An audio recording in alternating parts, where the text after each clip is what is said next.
সুস্থতাটা সবার আগে কাম্য। ৯ই আগস্ট শ্রাবণী পূর্ণিমায়, রাখি পূর্ণিমাতে কিন্তু মন্তব্য তো হচ্ছে শ্রাবণ মাসে মহাডমরু।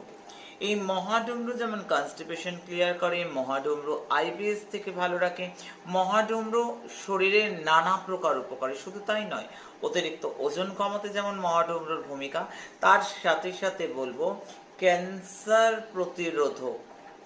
ক্যান্সার প্রতিরোধক হিসাবে কিন্তু এটি বিশেষভাবে মন্তব্যত হচ্ছে আগামী ৯ই আগস্ট। সম্পূর্ণ বিনামূল্যে, কোনো টাকা কোনো পয়সা লাগে না, আমি বিক্রি করি না। মানুষ আয়োজন এনে দেয়, যেটা যেটা প্রয়োজন বাজারটা এনে দেয়। আমি তো পাতানো নয়, বানানো নয়। ঘরে তোমাদের মা রান্না করলে কি পয়সা দিতে হয়? মাকে বাজার এনে দিতে হয়। রান্নার লোক আবার রান্না করলে পয়সাও দিতে হবে, বাজারও এনে দিতে হবে। আমি যে তোমাদের মা গো।